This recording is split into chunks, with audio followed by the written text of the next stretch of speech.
UP में उपचुनाव हो रहे हैं, लेकिन ये किसी बड़े चुनाव से कम नहीं, क्योंकि लड़ाई सपा के गढ़ मैनपुरी और रामपुर में है। मैनपुरी में लोकसभा सीट के लिए उपचुनाव तो रामपुर में विधानसभा सीट के लिए उपचुनाव की जंग है।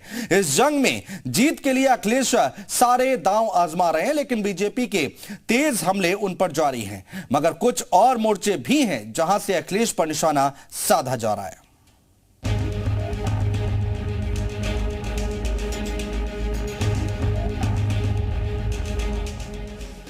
मैनपुरी रामपुर उपचुनाव में जंग जोरदार हो रही है।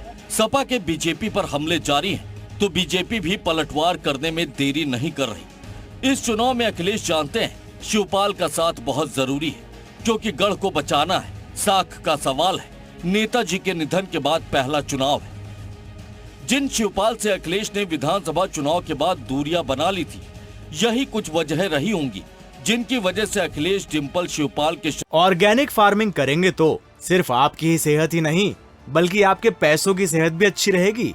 ऑर्गेनिक फार्मिंग सीखनी है तो फ्रीडम ऐप को अभी डाउनलोड करो। चरण में पहुंचे और आशीर्वाद लिया, लेकिन वो मुसलमान जो सपा का कभी कोर वोटर था, उसके रहनुमा अभी भी अखिलेश से नाराज है।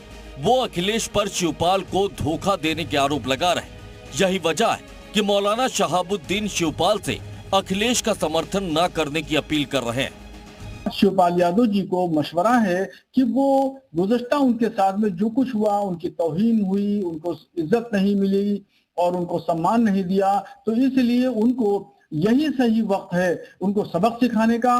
तो मेरा मशवरा है कि वो अपने फैसले पर पुनर्विचार करें और मैनपुरी के ज़िमनी इलेक्शन पर वो तवज्जो न दें। और मुसलमान शिवपाल यादव को पसंद करता है जिस तरीके से मुलायम सिंह को पसंद करता था, और आज शिवपाल यादव को पसंद करता है।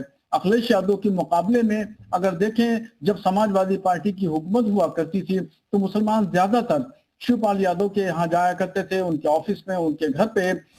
कुछ लोग और भी हैं जो शिवपाल को जितना सपा के लिए जरूरी मानते हैं, उतना ही राम गोपाल को पार्टी के लिए घातक। सियासत में ये समीकरणों का फेर है। दरअसल मुलायम के समधी हरिओम यादव ने कहा है कि अखिलेश को शिवपाल जितना मजबूत करेंगे, चश्मा उनको उतना कमजोर करेगा। परिवार को खत्म करने के लिए किसी की जरूरत नहीं है। अकेला चश्मा, समझेगा चश्मा, वही इस पार्टी को, परिवार को खत्म करेगा। चाचा से माफी मांगने की जरूरत क्या पड़ेगी? अभी तक तो चाचा जी से बहुत घृणा थी। 13 दिन नेताजी के दाह संस्कार में रहे, घर पर रहे, 13 दिन में एक मिनट बात नहीं की चाचा जी से। अब चुनाव आते ही चाचा जी से माफी मांगे। अखिलेश के सियासी विरोधी उन्हें ना तो मुसलमानों का नेता मानते हैं और ना ही यादवों का नेता। ये शायद सियासत में अटैक का नया स्टाइल है। विरोधी को कुछ इस कदर खारिज कर दो कि वो लड़ाई में अपना अस्तित्व ही तलाशता रहे, जंग पर ध्यान ही न दे पाए। ब्यूरो रिपोर्ट, जी मीडिया।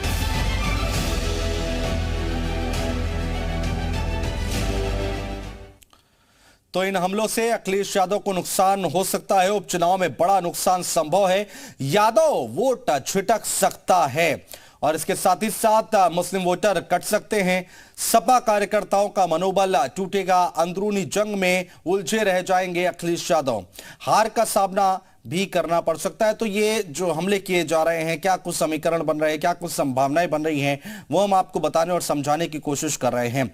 ऑर्गेनिक फार्मिंग करेंगे तो सिर्फ आपकी ही सेहत ही नहीं, बल्कि आपके पैसों की सेहत भी अच्छी रहेगी। ऑर्गेनिक फार्मिंग सीखनी है तो फ्रीडम ऐप को अभी डाउनलोड करो।